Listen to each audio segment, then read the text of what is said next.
Well, let's start with the concept that it's not easy to be me. Do you know what it takes to get up here at the age of 15, 16, and actually on a professional stage and having a director that expects nothing but brilliance? More than brilliance. I can jump right from there. What would be more than brilliance? That would be your innate self, your true self. So when you're saying, when the end of this song says, it's not easy to be me, you'd kind of have to have an idea of what it means to be me. And every one of us has our own little journey of what it's not easy to be. So I want you to all think about that for a second. Could you pull this back a bit? It's too boomy for me. I feel like I can't be my real self. So you all need to really think for yourselves, what is it about you when you say to yourself, it's not easy being me? I know you've all said it at some point in your life. How many people have said it at some point in their life? It is not easy being Doug LeBeau. Because I'm looking right at you, right? It's not easy, right? Being Nora Rose Hines, the daughter of a famous minister. Oh, I said to her yesterday, I said, what would it be like? How would you feel if I wasn't a minister? She said, you couldn't live without a congregation.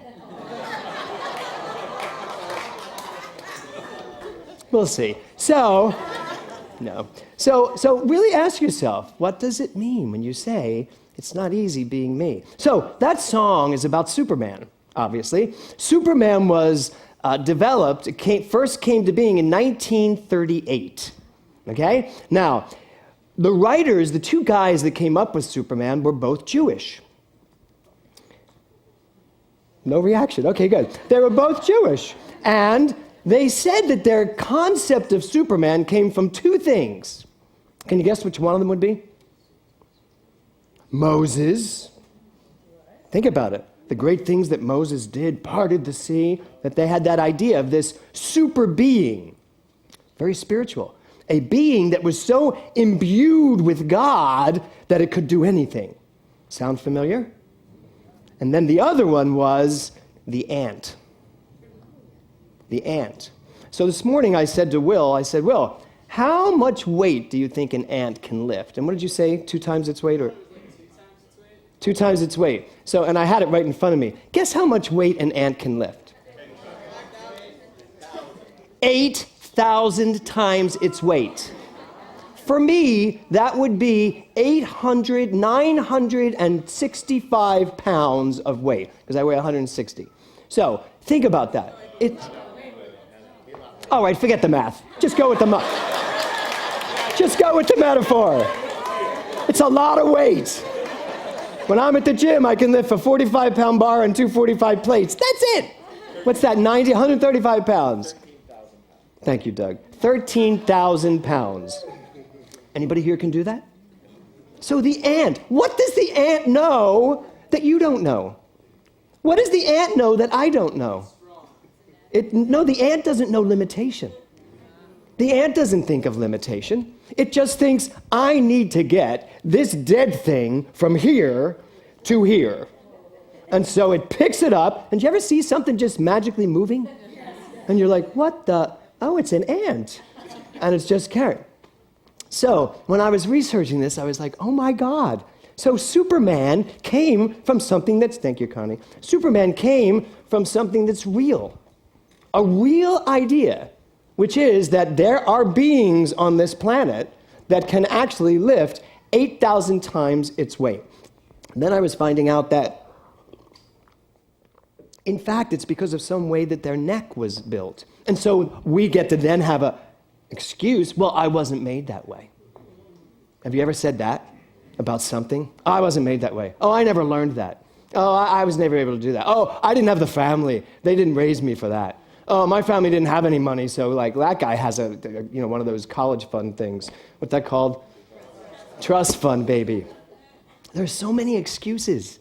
There are so many reasons to say why we are limited. And yet, it's just not the truth of who we are. You know, when you hear Superman, it's not easy. You know what's not easy? Trying to be Superman. Anybody here get caught up in that? Anybody here Really feel like there are times in your life where you're just trying to be superhuman. Do it all. How many have that thing where they want to just do it all? And do it all good. Do it all perfect. Anybody have that perfection thing going on? I got to do this perfectly because that's who I am. I show up as perfection, so I have to do it this way. That is exhausting. It's exhausting trying to be Superman. So when I heard the song, I was like, perfect, Superman. It's not easy. And we have these images of who we think the world wants us to be. We have people that we emulate and we say, I need to be like that. No, you don't.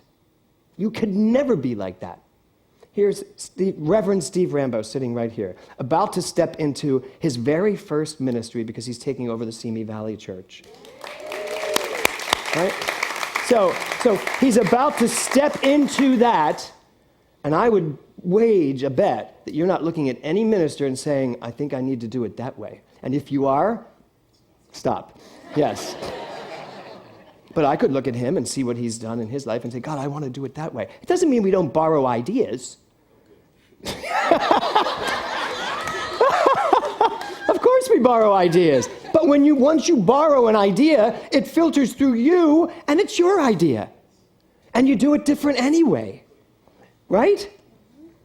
So today, as we conclude this month of going deeper, I really want us to think about how we live our lives from a state of the wave. I mean, the ocean, not the wave. You know, Rumi's beautiful quote, you are not a drop in the ocean, you are the entire ocean in a drop. It's so provocative to really think that way.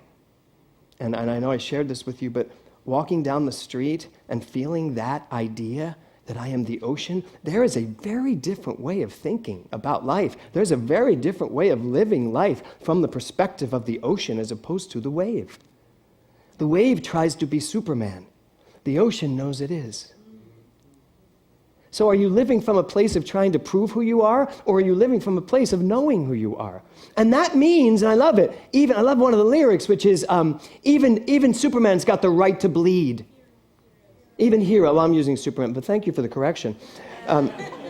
Right? Even heroes, even Superman has a right to bleed, has a right to kryptonite. Where's your kryptonite? What is your kryptonite? And I know that just the question pops up some answer. I had one right away. Do y'all have one? What's your kryptonite? What is literally causing you to be weak, causing you to lose who you are? Walking this planet from the perspective of the wave, I honestly think mankind could evolve consciously into a being that could easily lift 8,000 times its weight. It's in there. It is in here. It's in here to fly. It's in here to teleport. It is in here to go back and forward and sideways through time. It's in here. We just don't know it.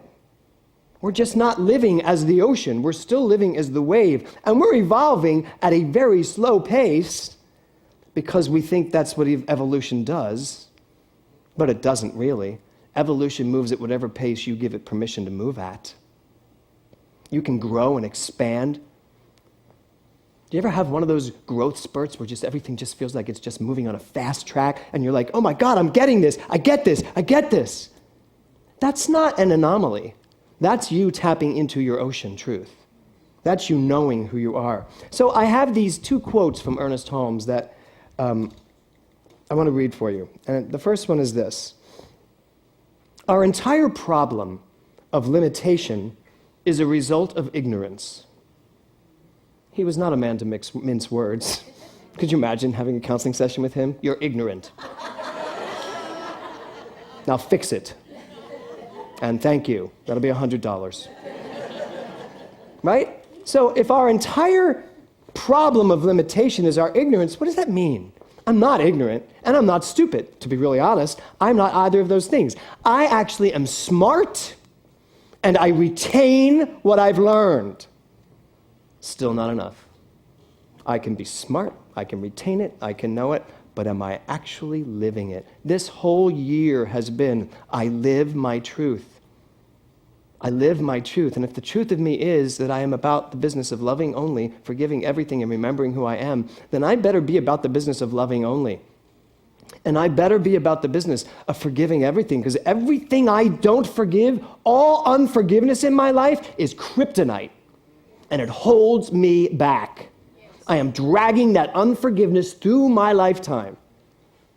So I'm going to love only, and I don't care what is thrown at me, I'm going to love it anyway. Now, that doesn't mean I'm not discerning, and I don't say I will have no more of that, but I'm still going to love you regardless.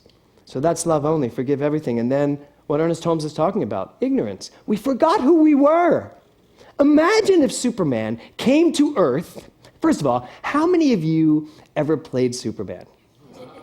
I mean, in your, you're not on stage, obviously. The first musical, you can time this, is my Broadway reference. The first musical I ever did was It's a Bird, It's a Plane, It's Superman. The title of my talk today is It's a Bird, It's a Plane, no, it's... Thank you for the 10 people that read the e-blast. So, it's a bird, it's a plane, no, it's you.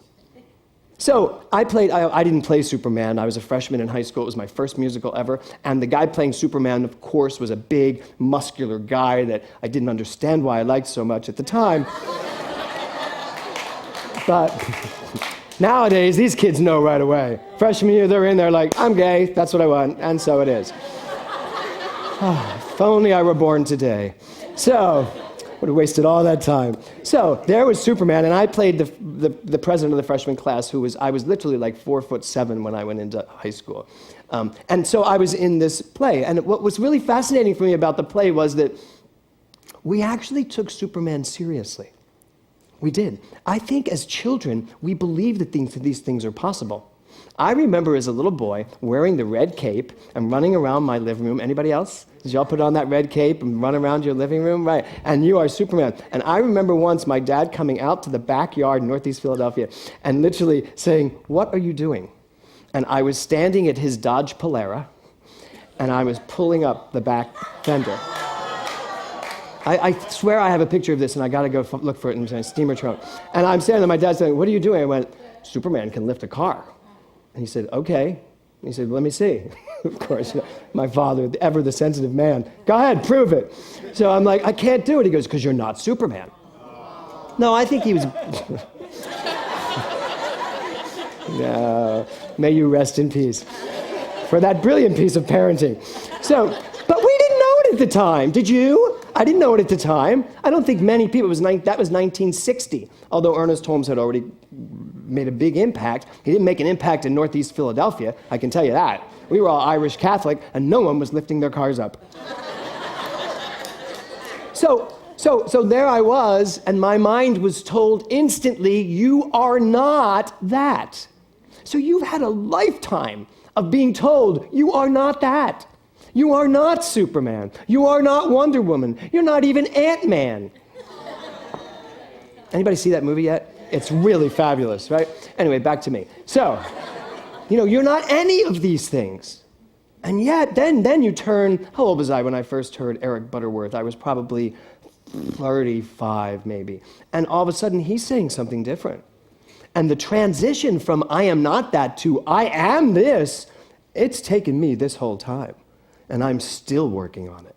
So I know where we all are. We are in that phase, that place, that paradigm shift from thinking all the things we're not into literally addressing and living all the things we are. And that's why I Live My Truth is so important. I got to live this stuff. I got to really know this stuff to live it. But once I know it, for God's sake, for my sake, live it.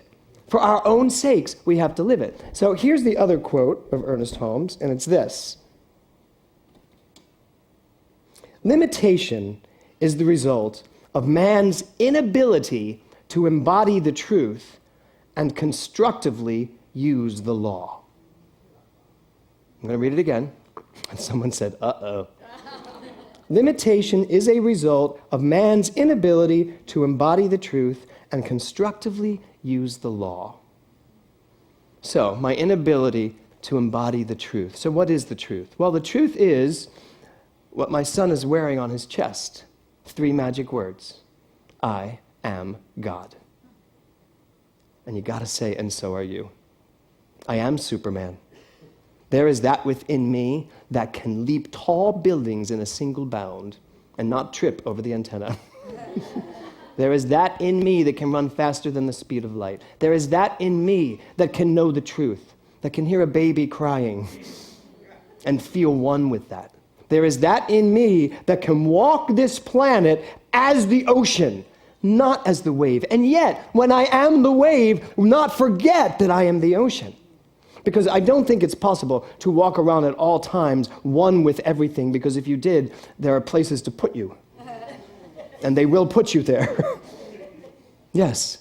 But you can walk through life knowing who you are at all times. When you are in this wave of a body, you can live your life knowing that you are never separate and that you are all of that. The people that stand on these stages, the ministers and rabbis and gurus and motivational speakers, I had to ask myself recently, get all emotional here, what did I have to offer? Did I want to keep doing this? What do I have to offer that may be just slightly different? Or am I just part of a big group of people that are all saying the same thing? And what I realized was that I do have something to offer, and that is a relentless understanding that I am God, and a willingness to not back away from that because of a world that is intimidated by that concept.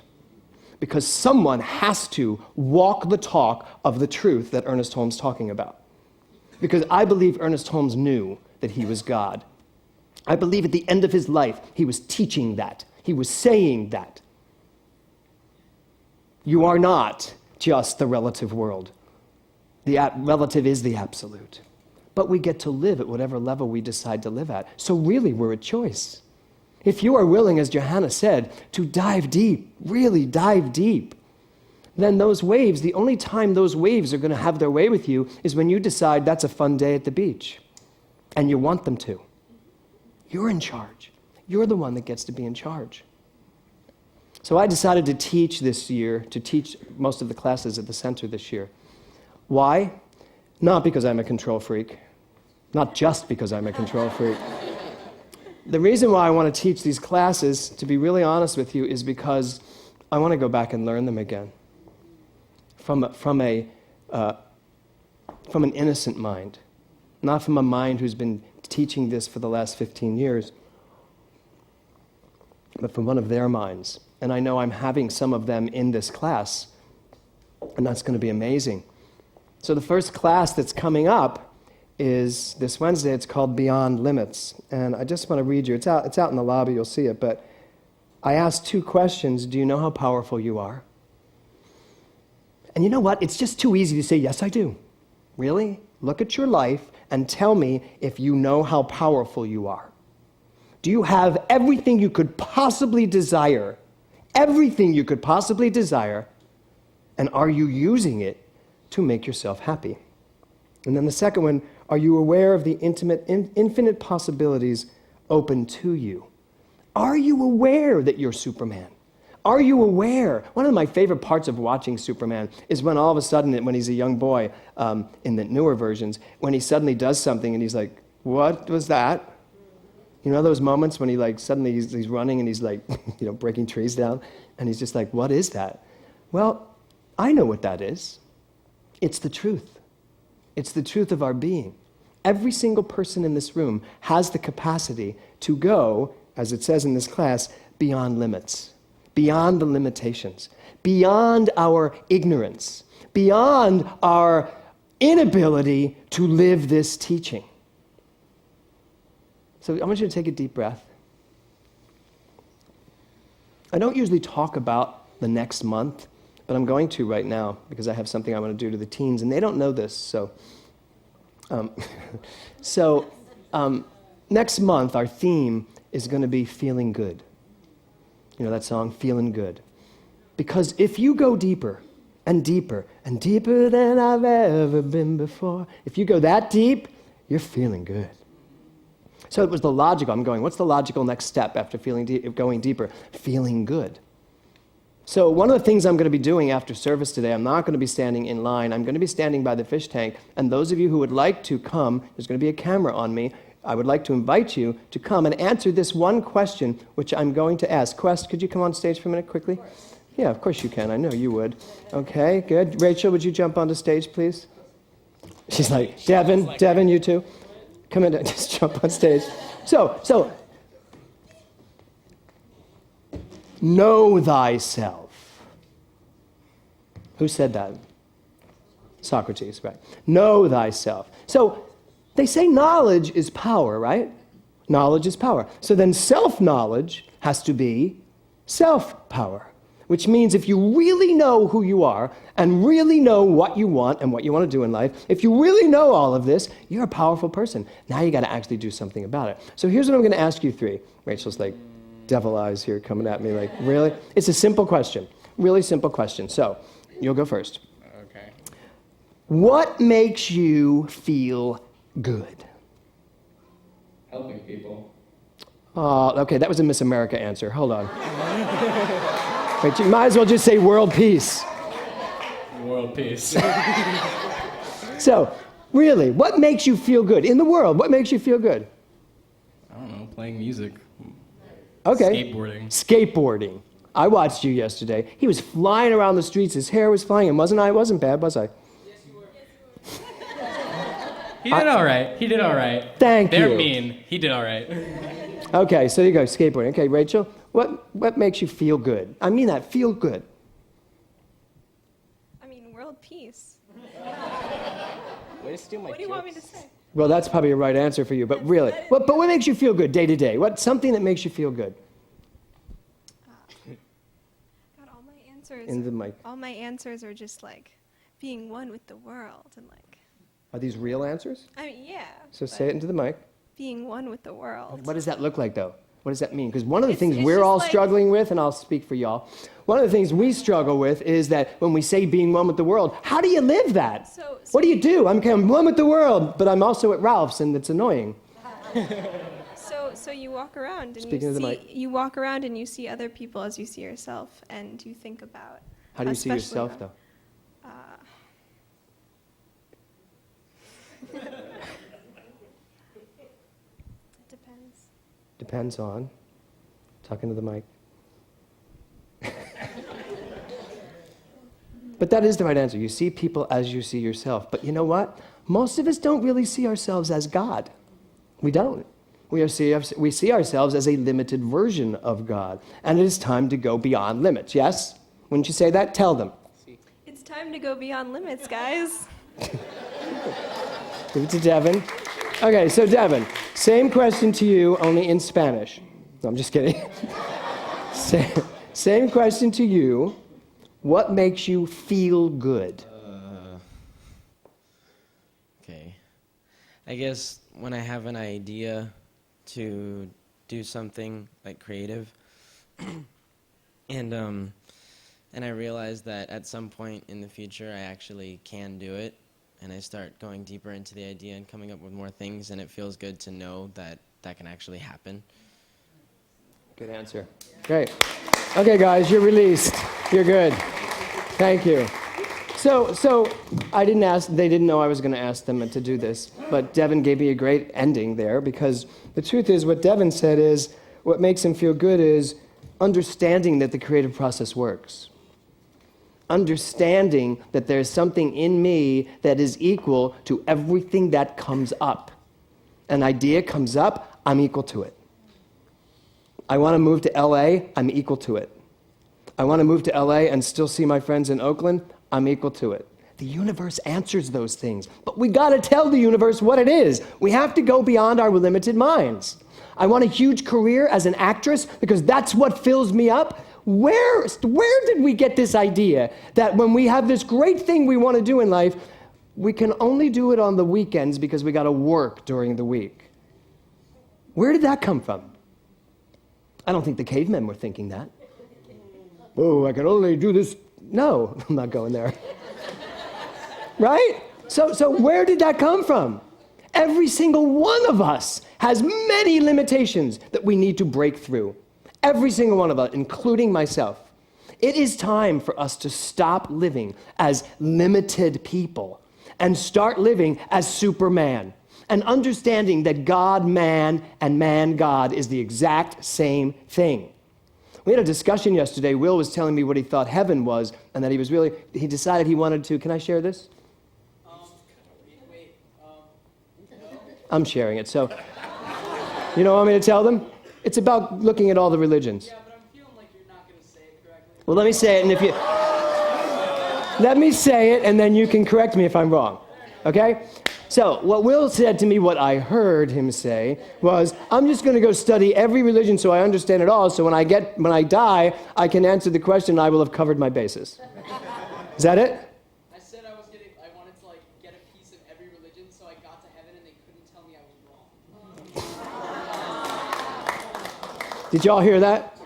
No? Okay. He said he wanted to get a piece of every religion so when he got to heaven, they couldn't tell him he was wrong. I like that. That's really good. Well, guess what? There is no heaven. And no one is going to show up and ask you and tell you how you did. So stop waiting for heaven and start making heaven now. Right? That's our job. We've got to get past this idea that we're going to die and somehow it's all going to be okay then. I really don't want to finally get it all together just as I die. I'd like to live heaven now. And I know it's possible because heaven is just a state of mind. What singer sang that? Heaven is a state of mind. Anyway, it doesn't matter. I said it. So heaven is consciousness. That's all it is. So as we move out of going deeper, continue to drop deep. But as we move into this next month of feeling good, your job is to ask yourselves, what makes me feel good and what's stopping me from actually doing it? What is our mission statement here? Resounding. What is our mission statement here? Do it now. Do it now. What part of now feels like later? I mean, seriously. What I am a divine, creative, passionate, limitless being, and so are you. I am super divine, and so are you. Everything that is possible to do is mine to do, and there is nothing that is impossible. Is that right? Yes. Is that absolutely right? Yes. So let's all say this. I am Superman. I am Superman. You can say Superwoman if you want. I am Superman. Okay, now, can we really take that out to the streets? Because you know what? So is everybody else.